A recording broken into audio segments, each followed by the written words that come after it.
welcome back, everybody, to another episode of the Steel Curtain Podcast. I'm your host, Tommy Jaggi, editor of SteelCurtain.com. Joining me, as always, is Steel Curtain contributor and copy editor Shayne Kubas. We have got something special for you guys today. 2 weeks ahead of the NFL draft, we are going to do a dueling 7-round mock. You heard that right. A Steelers-centric 7-round mock. So stay with us. That's coming in the second half of the show today. We're going to go back and forth, 2 separate mock draft simulators going on at the same time. We're going to see who can come up with the best Steelers mock. As we get closer to the draft, we will make our predictive mock draft with the Pittsburgh Steelers in 2026. So make sure you join us next week's show and the week after that. But Shayne, I want to start today by talking about some Steelers news. There hasn't been a ton recently. Yeah, and then we'll get to some pre-draft visit stuff here in a second. Broderick Jones spotted during the offseason workouts. Phase 1 of the offseason started. Yeah. That's voluntary. You're not required to be there. But Broderick Jones is there, neck fusion and all. And we don't know what this means. We don't want to read too deeply into it because we're not medical experts. And maybe it's not even a sign that he's any closer to being on track. But I think it's good that we can see him there. And in a short video clip, I think it was a 22-second video clip by the Steelers official X account, you could see Broderick Jones backpedaling on-field workouts with his team. So something encouraging to note there, at least. Yeah, it's at least good to see him out there. I don't know for sure, like you said, whether it means that he's, any farther along in his recovery, if he's getting any closer to being able to actually play a real football game. We're obviously months away from that being a possibility anyway. But it is good that he was at least able to go out there and do anything with the guys, and then good that he was able to be around his teammates. But we'll have to wait and see, closer to, more padded stuff or just more intensive on-field workouts to see if he actually participates in those. Yeah, and obviously Broderick suffered that scary neck injury back, I think it was November 25th of the 2025 season, and obviously missed the rest of the year, ended up having to have spinal fusion surgery, the same surgery that Asante Samuel, the Steelers cornerback, had to have, and he missed over a full calendar year of football before, like, from game to game action, or 4 weeks into 2024 all the way through halfway through the season in 2025 was the next time he saw the field. We're hoping that's not the case with Broderick. Hopefully he's able to start the season off in good shape and ready to go, and we'll see what this entails. But I think at the very least, it's a good sign to see him out there participating with his teammates. Shayne, let's talk about some of the pre-draft visits that were confirmed this week by the Pittsburgh Steelers. Denzel Boston, wide receiver from Washington; Darrell Jackson Jr., the Florida State defensive lineman; linebacker Jaden Duggar, a really athletic guy. It's wide receiver Skylar Bell from UConn; safety Jacoby Thomas of Miami; and BYU linebacker Jack Bell. All earned 30 visits with the Steelers. Now, we're going to talk about those in more detail here in just a second, Shayne. Anything strike your fancy here? Anything noteworthy from the visits reported over the last few days? I mean, Denzel Boston is one of the few players, even in consideration around one, that this team is officially visited with. So that's certainly something you have to note. Although I don't still think that he's in play for them just because he's too much like everyone else they have right now in terms of size profile. So I'd be surprised if he was in heavy consideration, at least in the first round. Darrell Jackson Jr. is a guy that I know some of our group, Steel Curtain, likes.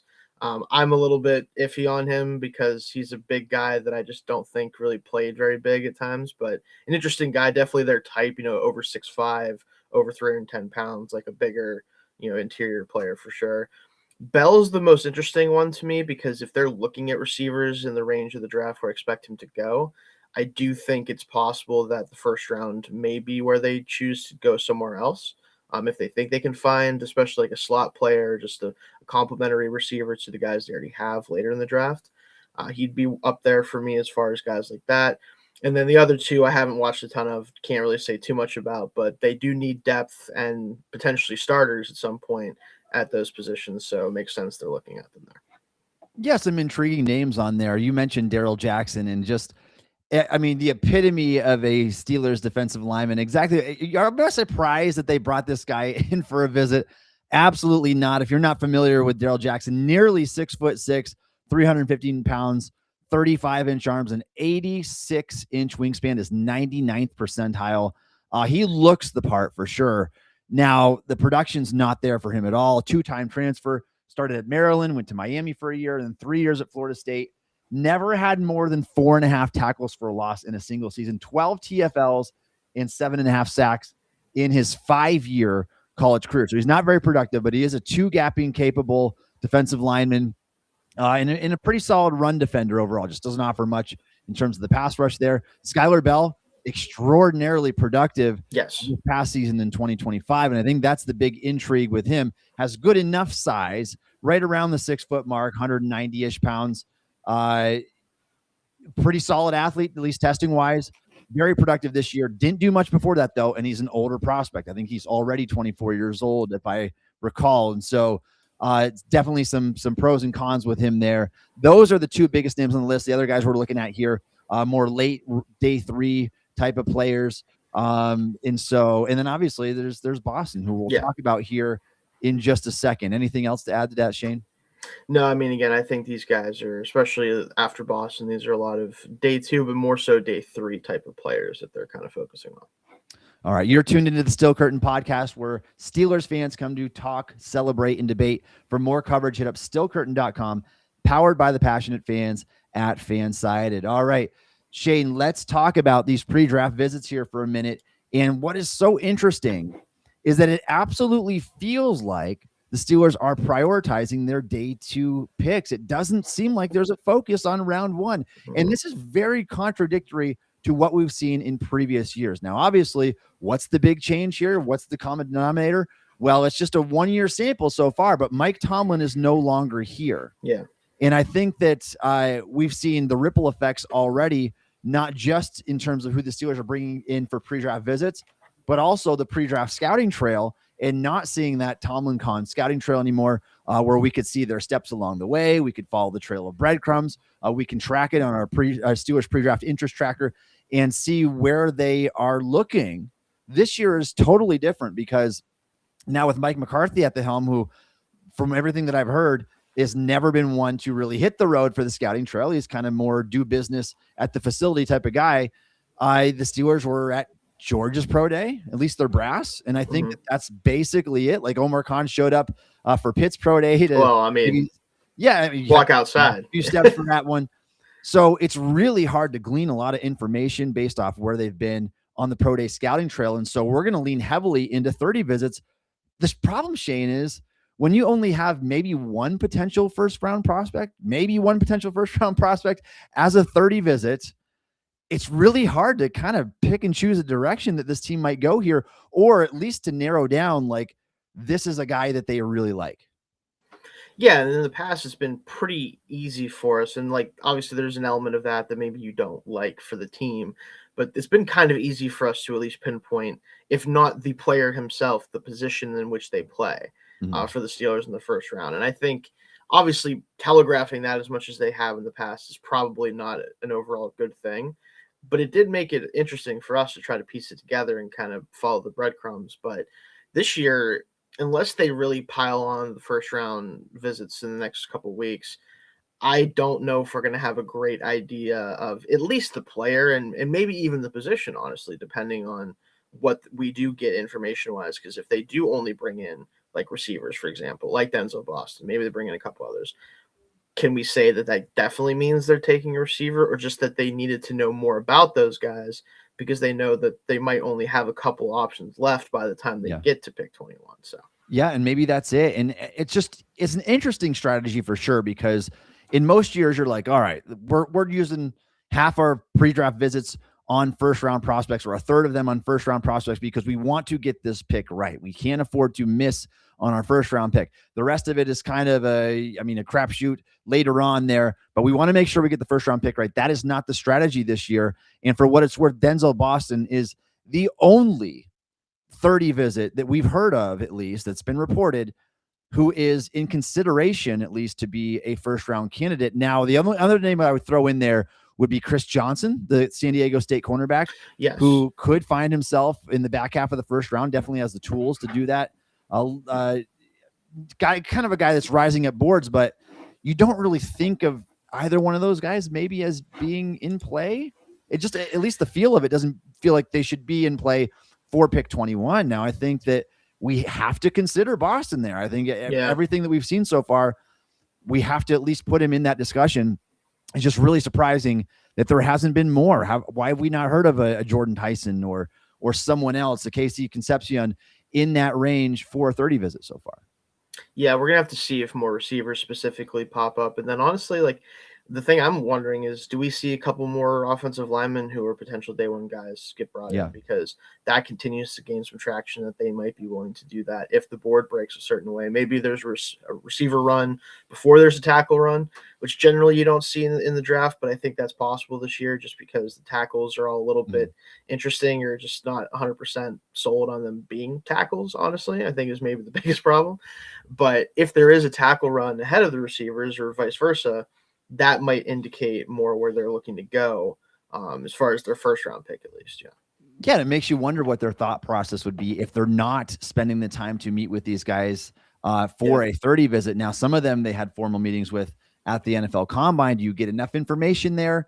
Maybe they don't need that anymore. Maybe they're not valuing that as much as they have in years past. And maybe they would be okay to break all trends that we know, Shayne, and draft a guy that they did not meet with at the pro day and did not have a 30 visit with. That would be kind of shocking based on the history of this team and what we know about them. I would expect that we at least see a few more guys who are considered actual first round candidates to get those 30 visits. But right now, that's just not the case. And if you look across the board, like interestingly, the vast majority of these visits are guys who are firmly like day 2 or even day 3 type of players. I mean, we're talking like offensive guard Keelan Rutledge, quarterback Carson Beck, quarterback Cole Payton, quarterback Taylon Green, linebacker Harold Perkins, offensive tackle Markel Bell, cornerback Takario Davis, and Ephesians Prysock, the Washington corners there, wide receiver Kendrick Law, wide receiver Jeff Caldwell, Micah Morris, the Georgia guard. Like there's a bunch of guys. And there's like Jacob Rodriguez, who knows, like that feels like a guy that should fall between their first and second round pick. You think so? Odd overall. Yeah. And what it makes me wonder, Shayne, is this team now, because you have 4 picks on day 2, which is twice as many as you have organically, are they saying, I think that we're probably going to do well at pick 1 no matter what, and we're gonna take a chance on a guy that we feel is worthy of that pick. Let's focus on visiting with a bunch of these day 2 and some even day 3 prospects, but a bunch of these day 2 prospects, and making sure we get these picks right. Because if we can do that, if we can get 3, if we can hit on 3 of our 4 day 2 picks, we'll rebuild this roster really fast. Kind of like the Seattle Seahawks did that led to their Super Bowl run.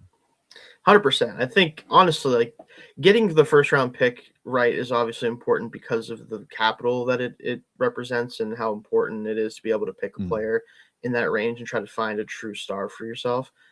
But NFL teams are built on day 2 and day 3 picks. They just are. And it's not just because there are more picks in those rounds, but it's because those are the players who can give you the most true value and bang for your buck. Because like if you hit, for example, this is an extreme one, but if you get Puka Nacua in the 5th round, that really sets the tone and changes your entire fortunes as franchise, because getting a player of that caliber on day 3 just doesn't really ever happen. But the few times that it does, it tends to end up making your team much more ready to actually go for it as a Super Bowl contender. So we'll see if that's what they're trying to do, but I do think that visits indicate that they are. Yeah. And if you want like a recent Steelers example, the 2023 class, I don't think they hit in the first round, unfortunately, on Broderick Jones. However, rounds 2 through 4, they had a really strong draft. We talk about Joey Porter Jr., Keanu Benton, Darnell Washington, Nick Herbig, all guys that are deserving of second contracts and could be foundational pieces to the roster. So the draft, it more than salvages the draft class when you're able to hit in those early to mid rounds like that. So maybe that's a strategy. Can't say that for sure, but it certainly feels like they're prioritizing that, Shayne. And I also want to suggest that maybe Pittsburgh is poised to trade up on day 2 instead of in round 1. And I think that there's a couple reasons why this could be the case. First of all, they're looking at so many guys on day 2 and some guys who will not be there at pick 53. Like there's just no way that Chris Johnson is going to be there at pick 53. There's no way that Jacob Rodriguez, at least I wouldn't think, is going to be there at pick 53. So some of the guys that they have expressed interest in, they should not be on the board at that point. Yet the Steelers are meeting with them anyway, probably knowing full well, like this guy's going like in the 30s or maybe early 40s at the latest. There are a few of those guys. Now, if we really dissect this, Shane, and I have the NFL draft value chart pulled up here, the Jimmy Johnson draft value chart that shows you the approximate value of each draft pick and where you can go. So I want to give you an analogy here, Shane. For the Steelers to move from pick 21, let's say they move to get ahead of the LA Rams at 13 for a wide receiver, because I think that's a likely scenario. Rams very likely to take a receiver, at least from all the buzz so far. Yeah. Dallas looking to move back from pick 12. If the Steelers were to move from 21 to 12, in approximate value, that would cost them pick 21, pick 53, and a 4th round pick to get up that high. So actually a 3rd round, I think, I think it might even be one of the 3rd round picks to get up that high. So we're talking about like the Devin Bush, very similar to the Devin Bush level trade in 2019, where it cost them their organic 1st, 2nd, and then the next year's 3rd to get up into that position. So that's what you're looking at for the Steelers. A 1st, 2nd, a 3rd, a late 3rd, or a 1st, 2nd, and a 4th would probably get you to pick 12.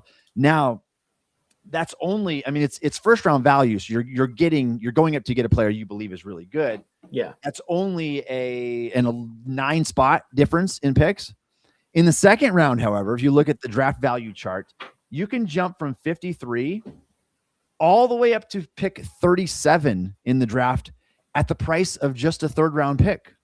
Yeah. And so, I mean, if you feel like there is a 1-2 type of talent, or I don't think a true 1st round graded player is going to be there, but a guy that you're really high on at a really important position of need, if you want to jump from 53 up to like 36, 37, 38, you can do, according to the draft value chart, you can do that at the price of one of your 3 3rd round picks. And maybe that's what the Steelers are thinking. If a Jacob Rodriguez falls in this range, or Chris Johnson, or one of the guys that we've got our eye on, maybe they are more apt to trade up in the 2nd round, Shane, as opposed to the 1st round. That's certainly where I think this would be going if I had to guess. Like if there's a trade with the Steelers in the first 2 days of the draft, I would predict it to be on day 2 and not day 1. I feel like the value, like you said, it's just easier to move up. You can allow the board to come to you and indicate when you should be moving up and when you think would make sense to do so. And there's going to be teams at the top of the 2nd round that maybe don't have as much draft capital as they want, or just don't like the players at that spot for what they need and are willing to come down, versus where in the 1st round, a lot of these teams, if anything, they'll probably be looking to move up ahead of where the Steelers are at to get the couple good players they think are in this draft.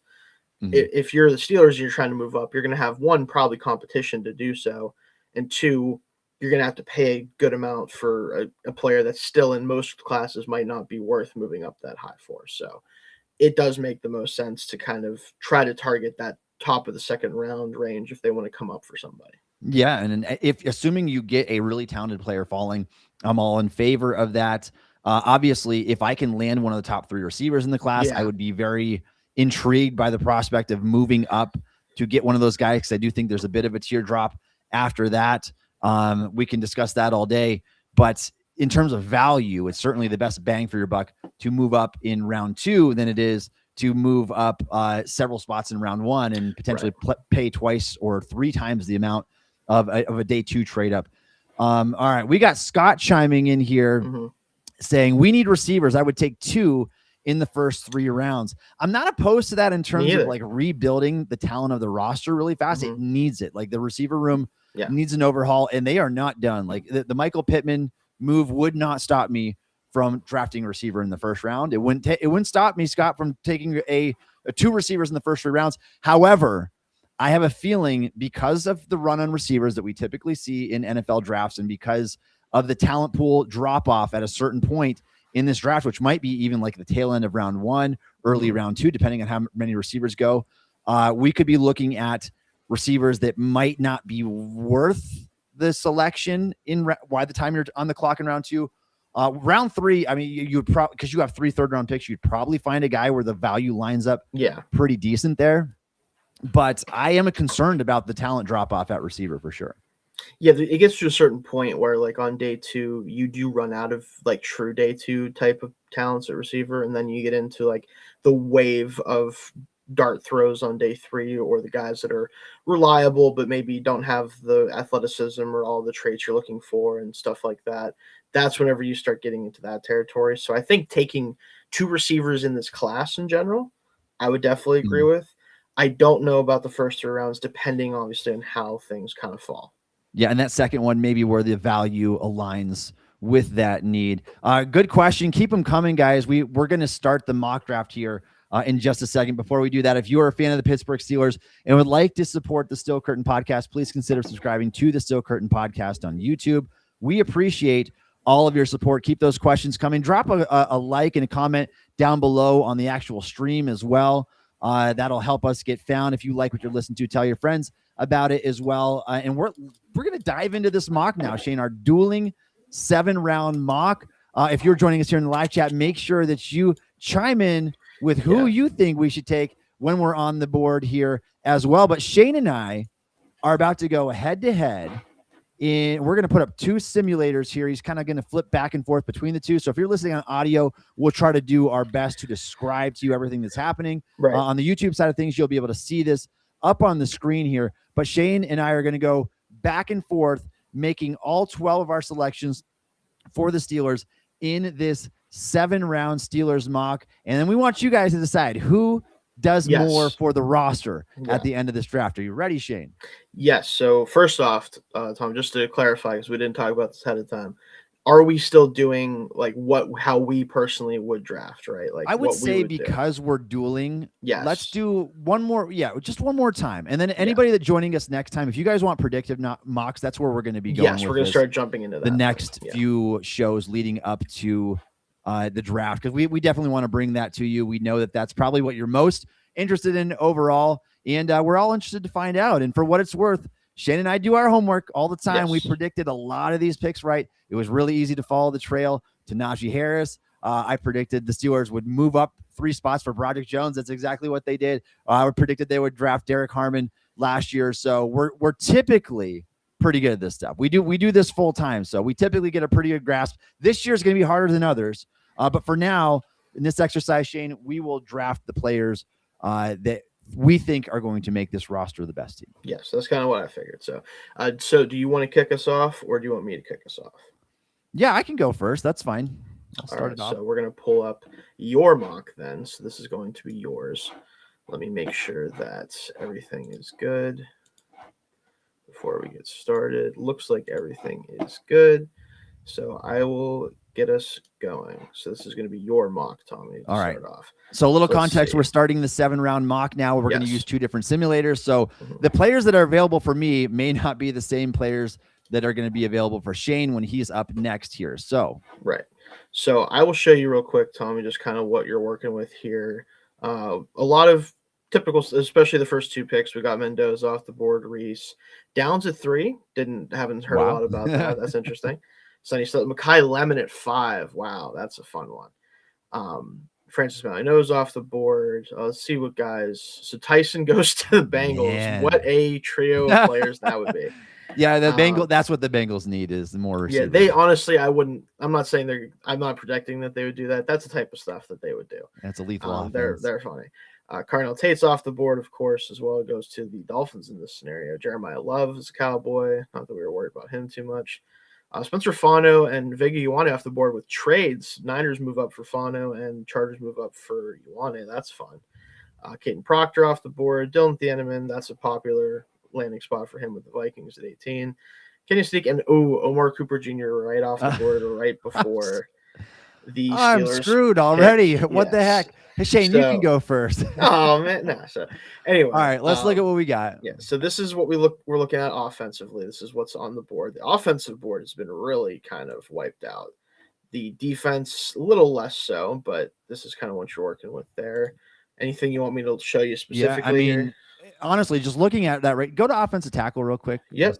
Yeah. So Lomu, Ihanachor, Blake Miller, all good players, but this is rough. Like, so fortunately, there's one guy left that I like, and it's a guy that I know you like. And so I'm going to appease you at least. I don't know about the audience, but we have to go Casey Concepcion with this pick. I think based on this board, I think just the that's way where I that would go. the way that things unfolded here was very unfortunate. And he's the last guy. Like, we were really close to a potential nightmare right here, Shayne. That's it. I'm not a fan of Boston at pick 21. I'm not a fan of McNeil Warren right there. Caden McDonald, really good run defender, but the Steelers, can they afford to go defensive line again and just get a 2-down run stopper? Like, the offensive tackles that are available, Caleb Lomu, like, I think he's a solid player, but I don't think that he's going to move the needle as much as a potential target hog receiver would. And so I think I have to go with KC here, knowing what the talent pool is going to drop off like next by the time it gets back to 53. Yeah, I think that makes the most sense here. And honestly, there's a chance that I end up in the same boat just because that's what I would do anyway. But we'll see what we do here. So I'll take Casey Concepcion for you, and then I am going to pull up my mock here next. That way I can start mine. All right. And while he's doing that, get that chat going. What do you guys think of that pick? Is there anybody else that you would have taken in that situation for the Pittsburgh Steelers? The board did not fall very well so far. Let's hope for better round or results. If I can get a little bit better of a draw here, or am I going to be in the same spot? Not that I am going to be upset about Casey Concepcion, but as a personal fan of him. But so right off the bat, what in the world? Right off the bat. So let's just show again a little bit here. So again, start off. Mendoza's going to be in 1, Reese is 2 again. Bailey goes 3 this time. Cardinal Tate goes 4. Delane goes at 5. So we have top corner off the board only at pick 6. Now I know to the Browns. Styles with a trade up for the Bucks to get him. That's fun, falling to 7 there. Ruben Bain. Downs goes to the Chiefs. That would make sense. But the Bengals, they love the receivers in these mocks so far. Wow. I guess at least he's so different from the other guys that I can kind of see. Yeah. Jermon McCoy, that makes a lot of sense. Keldrick Falk, oh boy, Cowboys. Caden Proctor to the Rams is fun. Freeling to the Ravens to replace Stanley long term. That's interesting. Trade back and they get Tyson at 15. The Commanders did. That's a coup for them. Jeremiah Love off the board. Fano. Yeah. So in general, definitely more to work with here, Tom. I think you might have gotten a little bit. Oh yeah, you got options.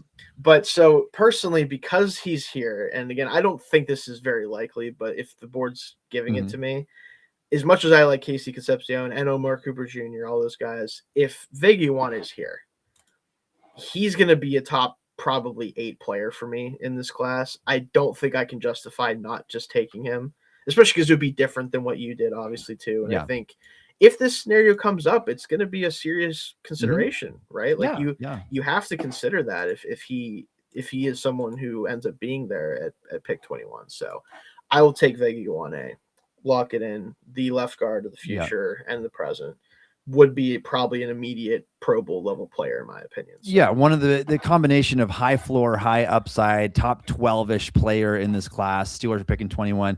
Can't go wrong with that. You can argue the value of guard isn't terrific to take in the first round, but if you know you're getting a good player, get a good football player, I'm okay with that strategy for sure.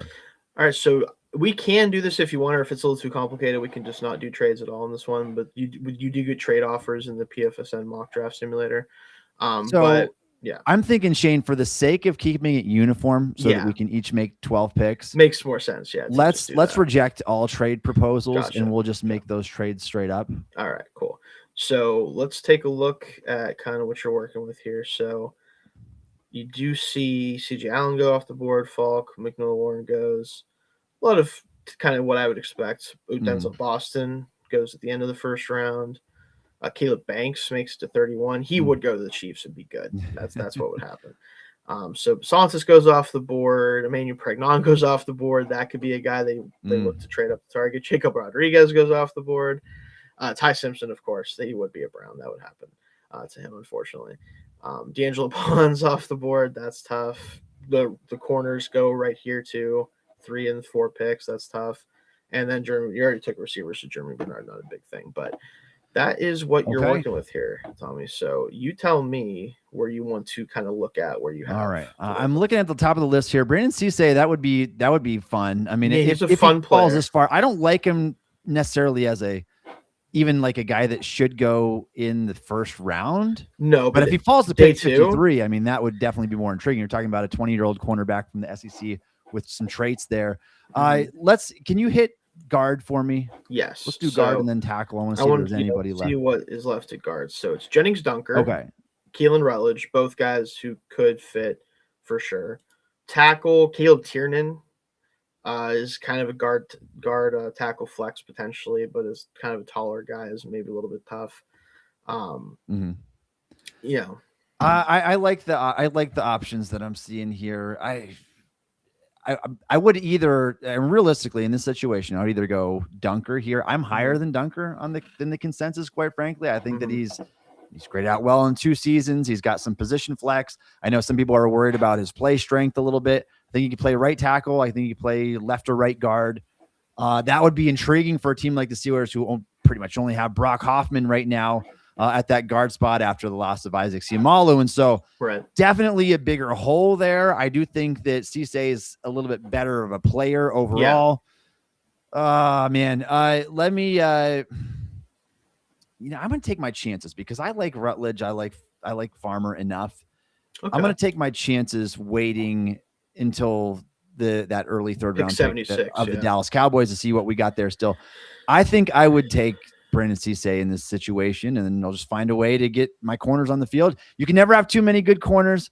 We know it's a position that gets injured a lot. Jamel Dean, not a long-term option. I mean, we're talking about a 1 or 2 year cornerback. You're hoping to get 2 years. I very much doubt the Steelers will get all 3 years out of him because he can be pretty old by that point. And we know about corner drop-off. It happens pretty fast at this stage of your career. He's going to turn 30 early this season. So we will see. But I'm feeling really good about my cornerback room. Yeah, I like that pick a lot. I think I'm not as high on Dunker and some of the other guys that were right there. So it's probably what I would have done as well. Oh man, speaking of Brandon Cisse, went right ahead of me, and Jacob Rodriguez goes right ahead of me. So, oh man, look at that! Oh, you could get pregnant. You could just do the whole line over again. Yeah, well, the problem is I already took a lineman. I'm not going to do that twice in a row. But Pregnon would be a great day 2 target if you can get him. I don't expect him to be there at 53. So that could be, if we were talking earlier about potential trade-up situation, that would be potentially where you would go to do that, is if someone like Pregnon gets to the second round. Receiver, unfortunately, I'm not taking any of these guys at 53. Certainly not Zachariah Branch. Ted Hurst is really fun and interesting, but not really something they need because they kind of already have too much of that type of player. Skylar Bell, we talked about. I'd rather take him in the 3rd round if I'm taking him. Surratt's a good player, but not exactly my type in general, and not someone that I think the Steelers will value a ton, even if I'm doing this for what I would do, but good player for sure. Defensively, Branch is such a polarizing prospect because he's undersized. You don't know if he can run routes. He might just be a gadget, but man, is he electrifying after the catch too. There's something there to work with. I just don't know what there is, but like I don't know if I trust almost anyone to do anything with him except for maybe Kyle Shanahan or something. Yeah, lots of bubble screens. And, it's just it scares me watching the Malachi Corleys of the world and those types of guys. There's too much of that thing going on. For me, I'm not the biggest Keith Abney guy. He's interesting though because he does have inside-out versatility. I think, although I think he's probably better as a slot player in the NFL. Keontae Scott's obviously a good slot player, but I'm a little bit lower, I think, on him than in general. I'd rather take him kind of closer to. Yeah, Scott turns 25 before the start of the season. I don't love that for a team that's not quite ready to maybe compete for that Super Bowl title yet. If you love Jake Golday or Josiah Trotter, which I like Trotter, I don't know if I want to take him to the Steelers because he's a little bit too much of just that hammer in the run game. Might be the type they need though when you pair him with Peyton Wilson and ideally Queen, I guess too. But that's a fun one in general. I think for me, I think the best player on the board for me, at least at this point, and I know this guy is kind of taken a bit of a dive for some people, but I still see it. Lee Hunter would be really interesting in this front 7. He has a little bit of pass rush juice despite not being a great athlete. He just has a ton of power to his game, and he is a true run destroyer. He's not just a sit there and take on blocks. He can actually shed blocks and make plays, and I think he'd be an interesting add to this group because again, you do have to keep adding to this room, and especially if we don't know when Cam Hayward's ultimately going to hang it up. So I think for me, I'd probably go Hunter. It feels a lot like my last pick, where I don't love that player in the first round, but we talking about pick 53, like that's excellent value if he falls that far. You talk about bolstering the Steelers' offensive line with some youth and some juice there. For sure. That rules you out for Big Citrus, though. You're not going to take down. Yeah, as much as I'd love Big Citrus, I think that I would take Lee Hunter definitely over him. So let's get back to your mock here, Tommy. So you have taken, again, just to remind everybody, Tommy has taken Casey Concepcion and Brandon Cisse at pick 21 to 53. Back up at 76. Jadarian Price is still on the He's board. hanging around. I mean, this running back class is bad, so I'd be surprised if he hangs around too long into the second round. But if teams don't like the class, maybe he'll hang around for a while. So all right, I'm already seeing one that I like, but yeah, I've got to look at the offensive line again. Because hit me with. So Jalen Farmer is still there. Yeah, but that might be, at least for you. I don't know. I'm saying, I don't know. Maybe. All right. So I got wiped out at guard, and that kind of stinks because this is by no means would this be a BPA pick at this point here. Yeah, now, I think that Farmer's got some good traits to work with. I think he's a quality player, but I see him more as a guy that can kind of be a swing interior offensive lineman early, backup guard, and then hopefully develop into that starter maybe as soon as year 2. Mm-hmm. Jake Galladay is just a better football player. He's just and one who I think he reminds me a lot of LVE, Leighton Vander Esch, coming out, where he just has that size, athletic profile. He can sift through traffic. I like his film a good bit, and I think he's not all the way there yet, but I'm very intrigued by that too. Dominique Orange, another one that I would absolutely consider right here too. Your guy, Big Citrus. Yeah. I mean, my thought process would be a little bit different from the Steelers. I am not hanging on to Patrick Queen for long. And if I can get him anything for him in a trade, I would do that at this point. I think it just, you and I agree that the film was pretty rough outside of maybe 2 or 3 games. The rest of it inconsistent. Was that's rough last year. So he's not going to be part of the long-term plans. I'd be floored if he's with the Steelers beyond this season. I think I'm going to go Jake Galladay here. He's the last of that group of linebackers remaining that I really like as a potential long-term starter. Right. He's a guy that I struggle with a little bit, although I do have a day 2 grade on him. So I think this would be a total fine pick in terms of value. Mostly because he kind of played like just a really weird role. Yeah. Like he almost played in the slot half the time, kind of like he was very much like aligned outside of the tackle box and just kind of roaming around. And he did some interesting stuff there for sure, but I am just kind of wondering what he looks like in the NFL right away. Yeah. Like how much you can ask him to do, but that for a future pick makes a lot of sense.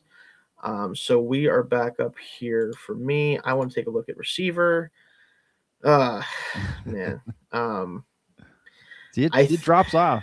It does. So that's the issue is you take the guard that, again, I think is the best player that they could have taken, but you don't get someone on day 2 that you like initially, which is where the trade up scenario might happen. And now you're looking at it and like, especially for what they need, like maybe at this point you just wait on a Deion Burks or a Kevin Coleman Jr. or someone like that just to man the slot for you and just kind of wait till next year to attack receiver. That's probably that's the problem is the remaining guys, Shayne, are such bad fits with what the Steelers already have. You're already talking about those big downfield stretchers. You need a guy that can work the middle of the field. Yeah, like Bryce Lance, I'm intrigued by it, but his same with Cole Payton. I don't really know what to make of their tape sometimes because like they're just so much better than the guys they're playing against most of the time. Malachi Fields is he's probably not going to be a top 100 player for me. He's just very so-so as an outside, sacrificial X type. I'm not going to take him here when we already have those guys. Don't even get me started on Jacoby Lane. I don't know with him. Brendan Thompson's interesting because he's obviously got the speed element, but I'm not sure how I feel about him kind of manning the slot for this team. He's smaller, but I don't know if he really fits. How do you feel about Deion Burks? Because there's a lot of mixed opinions. He is super explosive, and I think there are some parts of his game that remind me of Zay Flowers a little bit. But he's the ultimate like traits versus production guy. Like production's didn't produce in college really. but when he did get the opportunities, he looks like a guy who could do more with them, but just never got them.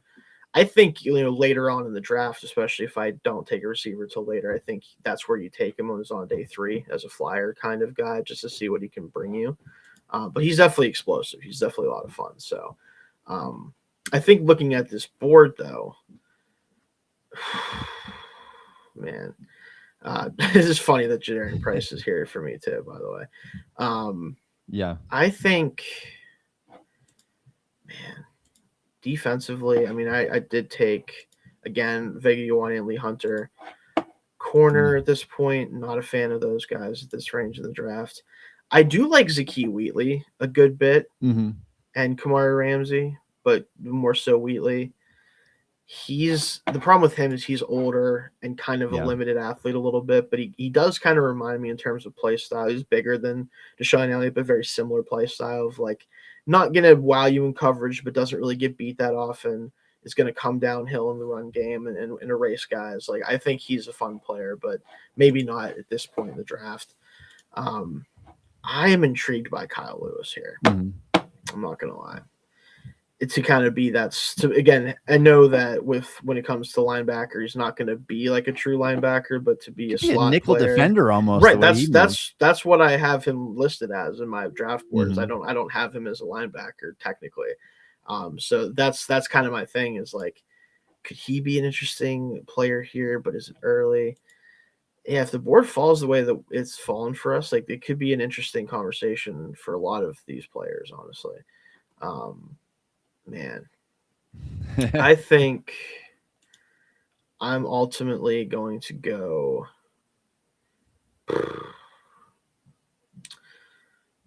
Yeah, give me Kyle Lewis to see if I can do something with him here. See if he can become an interesting piece for this defense to use. And also, there's the Pitt connection. Everybody loves the Pitt connection. Well, and maybe not everybody loves the Pitt connection. Depends on who you ask, I guess. Sometimes it works, sometimes it doesn't. But we're back up with 85 for you here, Tommy. All right, what do I got so far? So Casey Concepcion at 21, Brandon Cisse at 53, and just took Jake Golday, which very good pick there. Okay. Oh man, can't afford to go defense again, but Big Citrus sitting on top of the board right there. We have to look at offensive line now, Shayne. So you still have Jalen Farmer. Mm-hmm. If you're a fan of any of this group of tackles, to either I like Markel Bell a good bit better than what this mock draft simulator does. Me too, and I think he's a top 100 player in this class. But I mean, I have him a top 50 player, but that's because I'm insane. But that's beside the point. Yeah. Now I might be able to wait a little bit. Go back to guard again. All right. So I think we're gonna. Yeah, I think at this point, because we do have perhaps another tier drop off there, and we're looking at like just long-term backups maybe after this. I want to go Dominique Orange. I want to do it, but also I have next pick 99. Wait that long, right? Yeah, you could. I'm gonna wait that long. I'm a BPA guy. You know me. I gotta go BPA. I was gonna say, as soon as I saw we're gonna chance it. I can live with Brock Hoffman if I have to, and you can survive with that. Yeah, so give me Dominique Orange, and we'll roll the dice here. Yeah, I had a feeling you were gonna ultimately do that because like it'd be hard to pass up on him in this situation.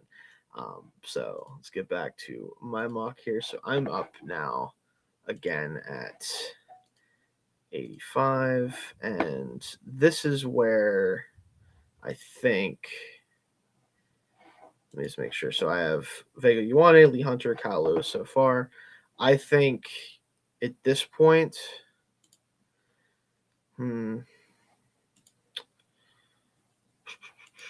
for me, because of how I feel about this player, and this could kind of solidify my offensive line for the future potentially, if this player hits, I am going to pull the trigger on Markel Bell at 85. I think he's worth his pick and some personally, but all right. I waited a while. I think that this makes sense for them. They've shown interest in him as well. Mm-hmm. He, to me, and I think the more you like look at what other people actually think of Markel Bell in the scouting community, a lot of them view him in this range of the draft, if not higher. Yeah, Like I probably cheated a little bit, waiting another round further. No, on him, that's fine. You're playing the board. You got to. That's where he's. That's why like I'll take him here because I want to just kind of Yeah. plant my flag, but I could wait and take someone else and get him later.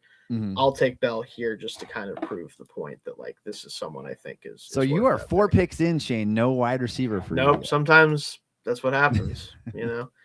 So let's get you back up on the board here, Tommy. So you are up now at pick 99. Gotcha. So who do we got here? Not a Nussmeier guy. Nope. Nope. Michael Trigg is so interesting because he has some of the craziest catches you'll ever see, but then he had like a 24.5-inch vertical, and it's like, where's this guy coming? Go to, well, let me see if Bell's still there. He should be. Yeah. He's there. Yeah. Okay. Yeah, that's in contention. Man. Yeah, I'm not seeing anybody that I'm crazy about in this range here. I feel like just like the way that you feel, Shayne. Actually, hit me with wide receiver really quick just to make sure I'm not passing up. I do like the idea of Deion Burks as like your second wide receiver in this class. Right. And get him just as like an explosive guy and see if you can make anything out of him, even despite the lack of production. Mm-hmm. I would be intrigued by doing that at pick 99.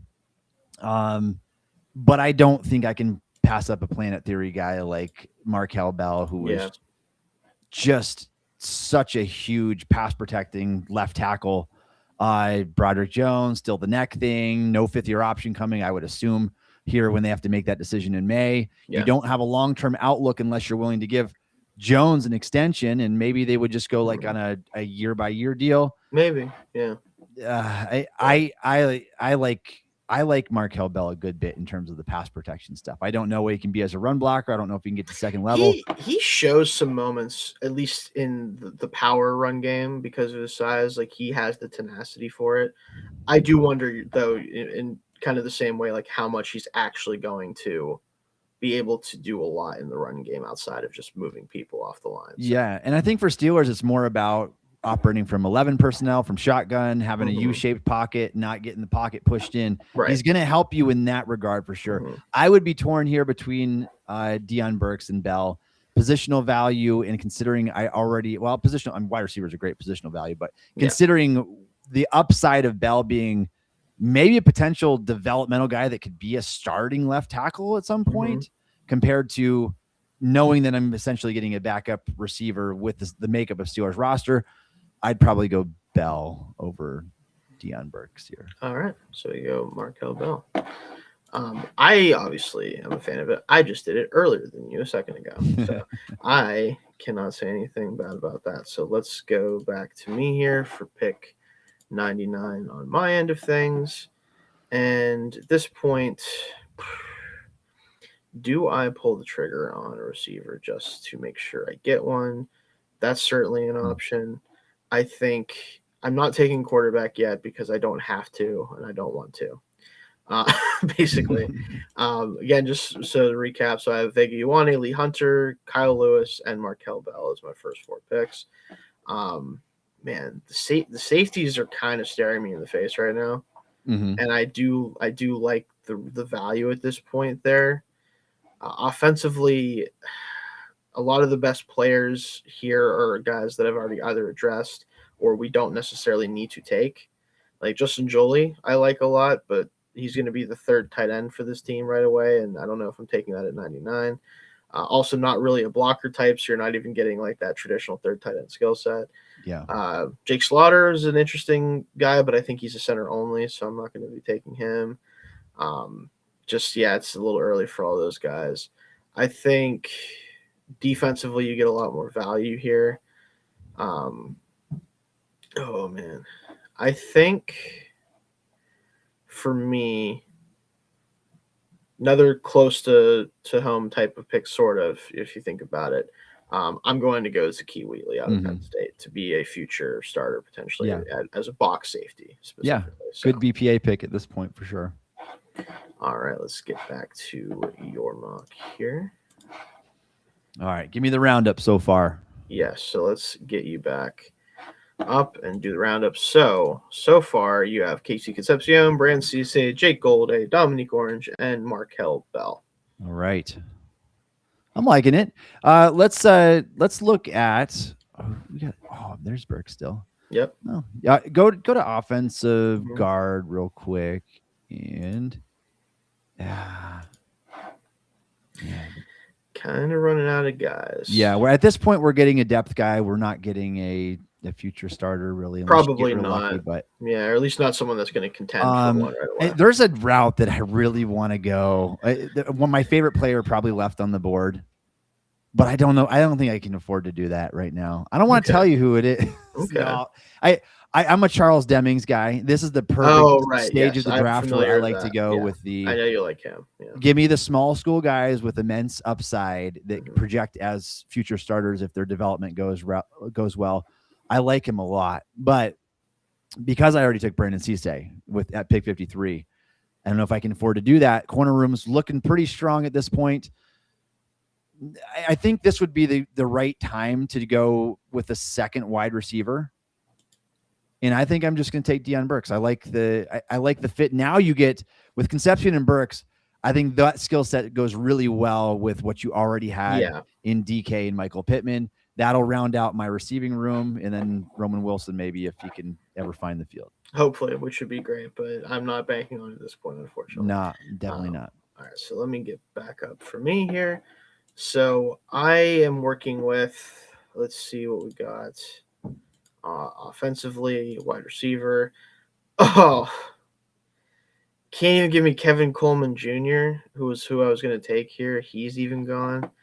I really messed myself up by taking. You can get Jeff Caldwell and just chuck the ball deep every time. Oh my gosh, yeah, that'd be disgusting. Man, I kind of got wiped out of a lot of the guys that I like a lot. You rolled the dice. I did. I got the player that was really good in the first round, and my day two suffered for it. That's sometimes what you do. Looking at the guys here, though, it's going to recap for me. So I've taken Vega Ioane at 21, which, again, great value. Lee Hunter, also great value. Kyle Lewis at 76, a little earlier than even I would take him, but I was intrigued by the idea of that. Markel Bell at 85, Zakee Wheatley at 99. I like all the players I've taken. Yeah. But, man, this team needs some firepower offensively, and I don't think I'm unfortunately going to be able to get it for them in this class. So, I'm not – Josh Cameron's interesting, but he's a bigger-bodied receiver too. I don't know if I love that skill set here. I'm probably going to have to hope that I can time up I like Aaron Anderson out of LSU a good bit as a slot receiver, but not to the same level as I did some other guys, obviously. Yep. So maybe I can swing him later in the draft. But with where things are right now, I think – just based on my own personal rankings, I mean, corner, haven't addressed that. For me here, as far as corners go, it would be Dalen Everett out of Georgia. There's a lot to like there, too. I mean, he's definitely – so the problem with him, I've said this on some other shows that I've done, he's a really, really good athlete. He's really good in press man coverage. As soon as he has to think really hard about something, it kind of falls apart, unfortunately, for him. But at the same time, if there's anyone who's going to be able to teach him how to be a press man corner, it's the group that we currently have in Pittsburgh. So I actually don't hate that idea. Devin Moore, I'm not as big of a fan of. I know you like Demings right ahead of him. I get that too. I need to watch more of him, but he's a fun player. I think based on this board right here, I'm gonna take a shot on Everett on day 3, see if we can get something out of him. So, all right. So let's get back to your picks here, Tommy. All right. And so you are up again at 135, and you just took Burks. You took your second receiver. Well, I have yet to take one. Yeah, kind of played myself, as I said, but we'll get there. We'll see what happens. And you're back up again at 135. All right. Jump over to corner real quick. I'm not opposed to doubling up the values, right? Unfortunately, your guy is not here anymore, but some other guys that are. How about safety? Safety. Let's get VJ Payne, who is, in my opinion, a corner playing safety, so that's fun. Just throw that out there. That's been picked over pretty good. So you're kind of dealing with the opposite issue of like you're having trouble getting the guys like you got Cisse in the second round, but like the secondary pieces are kind of lacking for you now. Versus where I'm lacking in the receiver picks. So let's do something fun. Let's look at tight end. Okay. This is the range where I could see this becoming a thing. Okay. Depending on who you like here. Oh man. It's a good tight end class overall, really. It's a really good day 3 tight end class. Admittedly, I have not gotten to the film on most of these guys here. I will tell you that the Brokature, right? Yeah. Well, have you watched any of him? Not him specifically. I was going to see who's the highest ranked guy I have left personally. And it would actually be Josh Cuevas out of Alabama is who my number 1 tight end left on the board would be. Okay. He's down farther. I liked him a good bit. Okay. But that's me personally. I need to get to these guys here in the next 2 weeks. Go overall. I just want to look at the BPA again and see what we got. So here. You could get Katron Allen. Add more to the running. Yeah, we're falling off pretty fast here. Yeah. I'm gonna take it. I gotta take a guard. Now let's go back to guard. There's sort of guard overall here. Yeah. I'm gonna take Bo Stevens. Okay. And I just give me the Iowa hard nose to the grindstone, goes and shows up for work. No, I think he's not a great athlete, but he's graded out pretty well, and I think that he's at least could be a depth option for the Steelers. So right, yeah, and I think at this point that's what you're looking at anyway. So you might as well take a guy that you're confident can be that for you, hopefully. So, and let's get back to me here at pick 135. So at this point, man, I actually think unless I see something that stands out to me right away, because the receiver at this point, I might as well just keep waiting because there's not really anyone that I love that I've at least watched at this point. I'm debating between going kind of the BPA route, which for me at this point might be Oscar Delp, the tight end out of Georgia, which 2 Georgia tight ends might be fun. Very different players, but 2 Georgia tight ends would be fun. Delp is good, yeah. You could take the quarterback swing here, but oh man, I'm not taking Drew Aller. Simply can't do it. Carson Beck can't do it. Not that at this point it'd be that big of a deal, but I mean, there has to be a point, right, where the quarterback value is like, all right, this guy's valuable enough. Sure, it's a valuable enough position for sure. But. Exactly, yeah. So, like, for me, though, I'd probably take one of these 2 just freaks at Taylor Green and Cole Payton and hope one of them is good. But I think I'll hold off on that. I could probably wait a little bit till the next pick. I think I'll go with Oscar Delp, who could honestly mold himself into the long-term Freiermuth replacement if he doesn't get a third contract at this point with the Steelers. Because he's a big-time athlete. Didn't produce much in college, but when you watch him, I don't think it's necessarily because he shouldn't or couldn't have gotten more love there. I just don't think he did for one reason or another. So I will go with Oscar Delp here at 135. All right. Yep. I like that pick there. So let's go back to yours here, Tommy. So let's recap again real quick for especially the audio listeners. So Casey Concepcion at 21 for Tommy, Brandon Cisse at 53, Jake Golday, linebacker of Cincinnati at 76, Dominique Big Citrus Orange, defensive tackle out of Iowa State, Markel Bell, the mammoth offensive tackle out of Miami, Deion Burks out of Oklahoma, the receiver, and Bo Stevens, Iowa guard so far. All right, now, Shayne, this is the range where if I can steal one of the toolsy quarterbacks, I'm like, as long as I don't have to do it in day 2, like, give me one of these guys here. Well, got Cole Payton right for the picking. Is the one that's available. Let's just the Bucks went Taylor Green at 155. Okay, so yeah, only one of those 2 guys remaining. I like Cole Payton better anyway. I think there is a really steep curve there going from North Dakota State to the level of competition. Has more rushing yards than passing yards in his college career, which is always a big red flag, but maybe I can do something with him. If he's not a quarterback, that's my thing. It's not top draft capital we're talking about. Give me Cole Payton. Yeah, that's my thing with him too. Is I'm like, well, I hate to do this with a quarterback, but like, I kind of think he's a good enough athlete where like, if he doesn't work out as a quarterback, he probably can just play something else. which is not, again, where you want to start with the conversation with a quarterback, but this is kind of where we're at.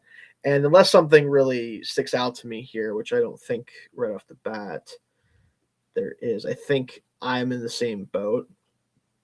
But I think just for the sake of being a little bit different, because this guy's an even bigger freak and has at least played more, I'll take Taylor Green. I think Cole Payton's a better player, but I think for the sake of, like I said, being a little bit different and to the get best testing athlete like we've ever seen. Yeah, like insane. He's tall too. Unreasonably athletic player. Like just kind of ridiculous. But and for what it's worth, you guys listening, Shayne and I do not believe in these guys as franchise quarterbacks. No, that's not the point. That's not the point. We're gonna throw a dart. We got 12 picks. We're gonna throw a dart and we'll see what happens here. Yeah, and so I'd rather do that than take a guy that you know is a career backup. Yeah, it's tough to do that when you know that you already have guys like that on the roster, right? Like we don't have like no one on the Steelers roster currently is anything close to Cole Payton or Taylor Green as athletes. And not that it matters the quarterback position all the time, but those guys at least have some traits to work with. But yeah, so let's pull up Tommy's again here. So now we're all the way down to 216. So a pretty big gap here. You just took Cole Payton, as we just talked about. I took Taylor Green. So at 216, here's what we got. Typically, I think I would still just value at this point. You kind of need to value guys that are going to make your team. Ideally. Because I want to go BPA still. That's always what I want to do. Oh, Josh Chavez there from Alabama. Yeah, Josh Kubas from Alabama's tight end. Yeah, hit me at safety real quick. I just want to see because that's another position I haven't addressed yet. So, do you like Lorenzo Styles? He's fast. He's fast. Probably good. He's a bar returner, I think. Too. No, give me Huevas, and I'll take the tight end now, and we'll. Yeah, I think he's a good player. Probably should go at least a round or two higher than where we're taking him, in my opinion. I think he's a good player. So we'll take Huevas here for you, and then back over to me. So we'll take a look at what I'm working with here. Probably a lot of the same names, a lot of the same stuff here this late in the draft. Oh, they took Aaron Anderson from me. I'm not going to draft a receiver in this whole draft, I don't think. Well, no. I think I'm taking Eric McAllister. He's intriguing. Can I give you – so we talked about McAllister before. I was just reading Dane Brugler's draft guide that came out today as of this recording. He's got several arrests. Oh, does that we didn't know. That. And this is why I'm like, why is this guy so far down the list? But I guess if you want to just bet on the talent and say, I mean, maybe that's why he's further down because he's got some stuff going for him for sure. Yeah, that's tough. I don't know if I want to do that then. I think if that's the case, I have an issue with CJ Daniels a little bit because he's like 24, 25 years old, but I think he can play. Yeah, like I do. I just don't know how long he's going to have an impact in the NFL if he does have one. Yep. But I do think he's a good player. Like I don't think it's a problem with that. I think the reason he's going so late is because he's not a dominant athlete by any means, and also he is an older player. But if McAllister has those issues, which again I didn't read the beast yet, I'm going to do so shortly. It's definitely worth your time if you guys are not familiar with Dane Brugler's work there. But I'll take CJ Daniels just to get that taken care of here. All right. Back to Tommy here. Okay, guys, almost done. We're going to breeze through these last few picks here, to get these and then we'll show you our drafts. Yep. So up here, can't take another one of those. Let's go to safety now at this point because I'm still trying to look at guys that can make my roster. All right. There's Styles. I mean, he does have potential as a returner. He does have some potential there. And so I think that's intriguing for that. I will say, because we're getting to like 7th round and priority free agent type of guys, go ahead and give me Styles, and I'm going to see if his pure athleticism can win out and find a spot on my football team. Right. And then let's just, to finish it off, you can fire off your last few picks. I'll fire off mine, and then we can okay, so let's I'm trying to think. Is there anything else that I haven't done yet here? So to recap quickly for Tommy, Concepcion at 21, we know. Cisse at 53, Gold at 76, Dom Orange at 85, Markel Bell at 99, Deion Burks at 121, Stevens at a guard out of Iowa, 135. Cole Payton, the quarterback out of North Dakota State, at 161. Josh Cuevas at 216, tight end Alabama, and then we just took Lorenzo Styles out of Ohio. Just for fun, Shane, go to edge real quick. Sure. All right. Yeah, nothing I'm crazy about. Go BPA. We're just gonna go overall here. Gotcha. All right, I'm gonna take. Let's go straight up BPA. We'll take the top player on the board. I'm gonna get another tackle because the Steelers might even be able to use another guy, at least on the practice squad. So yeah, maybe Emil Wagner out of Notre Dame. He's interesting. Notre Dame offensive line school. Is what I'll say. And then your last pick here, Tommy, at 237. All right. I'm not opposed to taking a second corner. I definitely would have had I gotten Charlie Demings there. Mm-hmm. So let's go. Let's go Pride. Let's go with Pride. The combine darling, the 4.26 was it? Yeah, he was just pretty whatever it was. Yeah, so we'll take him there, and then I'll go finish up my mock so we can get that taken care of. So I'm up at, again, 224. I took CJ Daniels. I might just go ahead and take another receiver, but nah, we'll hold off on there. I think I know I took a tight end, but Riley Nowakowski as a fullback is intriguing. I mean, there's technically room for 2 tight ends to make the team at this point, unless they pick up another vet. But I think he would be a very good special teamer potentially as well, which is definitely something you want to pick up at this point in the draft. So we will take him here at 224, 230. I'm going to take. So I think this player could be more of a linebacker than a safety.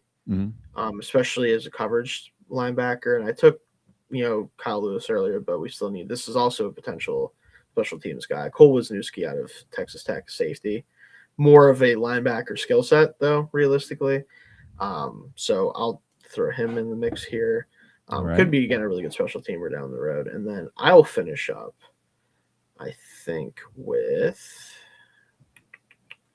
trying to see if there's anybody that's standing out to me that I haven't talked about, looked at.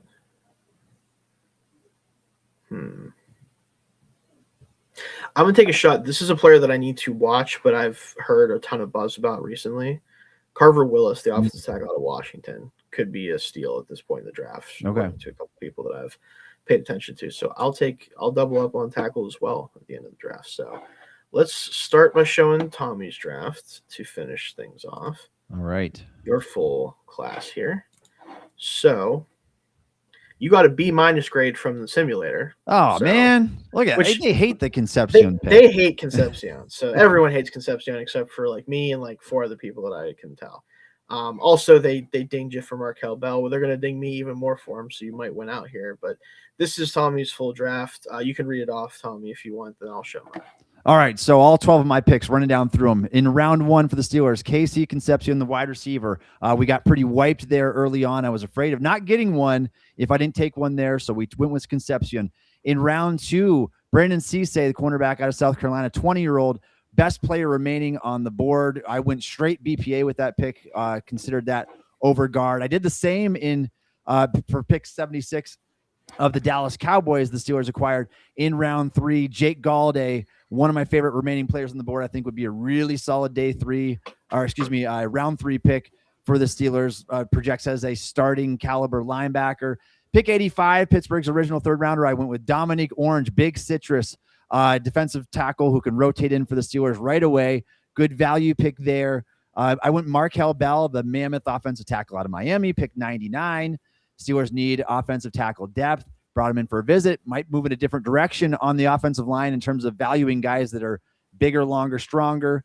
Deion Burks was my next pick, 121. And it got it. That's my double up on wide receiver there. Small guy, unproductive, but very explosive, athletic.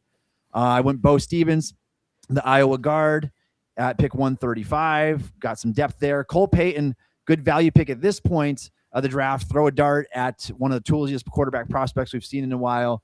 And then my last 4 picks, tight end Josh Uvez of Alabama, Lorenzo Styles, the brother of Sonny Styles, the safety from Ohio State, super fast guy there, doubled up on offensive tackle with Emil Wagner from Notre Dame, and then Taranio Pride Jr., for the cornerback from Missouri, who was a combine star. So that is my draft in a nutshell, Shayne.